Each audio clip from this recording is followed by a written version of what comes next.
వారి దగ్గర ఇచ్చే ప్రసాదాన్ని స్వీకరించాలి. తొలి ఏకాదశి తెల్లవారి ద్వాదశి నాడు ఆశ్రమంలో ప్రసాదం తీసుకుంటే ఆ సంవత్సరం అంతా మా ఇంట్లో కూడా ఎంతో విజయాలు ఉంటాయి. ఎంతో మాకు తెలంగాణలో బరకత్ అంటాం, అంటే ఆ సంవత్సరం అంతా మాకు మంచి జరుగుతుంది. ఆర్థికంగా సమస్యలు ఉండవు, శారీరక సమస్యలు ఉండవు, అనారోగ్య పీడ బాధలు ఉండవు, అంతా సుఖ సంతోషాలతో ఉంటాము స్వామివారి ప్రసాదం తీసుకుని వెళ్తే.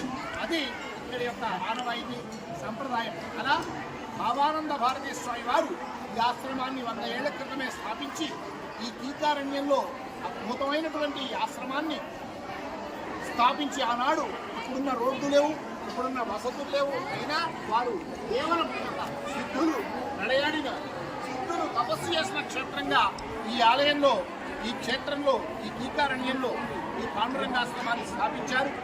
నారాయణ బాబాగా ఉన్నటువంటి అప్పాల నారాయణ బాబా గారు సాక్షాత్తు శ్రీ మహావిష్ణువు శ్రీకృష్ణుని యొక్క అనుజ్ఞతో భావానంద భారతీ స్వామి వారుగా సన్యాసాశ్రమం స్వీకరించి భావానంద భారతీ స్వామి వారుగా ఈ ఆశ్రమాన్ని వృద్ధి చేసి 93 ఏళ్ల క్రితం ఈ ఆషాఢి ఉత్సవాన్ని ప్రారంభించారు.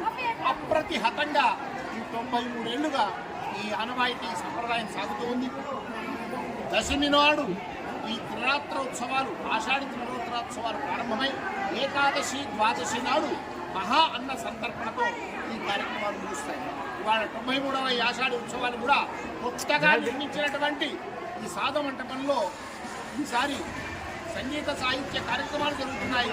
రేపు అఖండ అన్న సంతర్పణ అన్న పూజ కూడా అక్కడే జరగబోతుంది. ఇది 93వ వార్షిక బ్రహ్మోత్సవాల యొక్క, ఈ వార్షిక ఆషాఢి ఉత్సవాల యొక్క ప్రత్యేకత.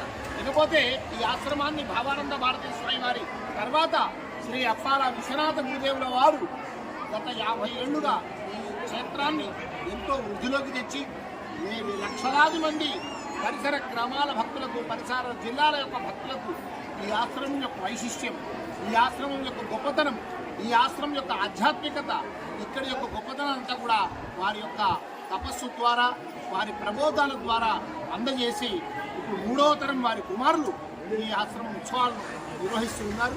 ఇక్కడికి చేస్తున్నటువంటి లక్షలాది మంది జనం కూడా ఈ సిద్ధక్షేత్రం భాగ్యనగరం మన రాజధానికి కేవలం 50 కిలోమీటర్ల దూరంలో ఇది చక్కటి ఆధ్యాత్మిక ప్రశాంత వాతావరణం నెలకొన్న పాండురంగాశ్రమంలో ఈ వైభవంగా భక్తోత్సవం, వైభవంగా ధార్మికోత్సవం, ఈ ఆషాఢి ఉత్సవం జరుగుతోంది.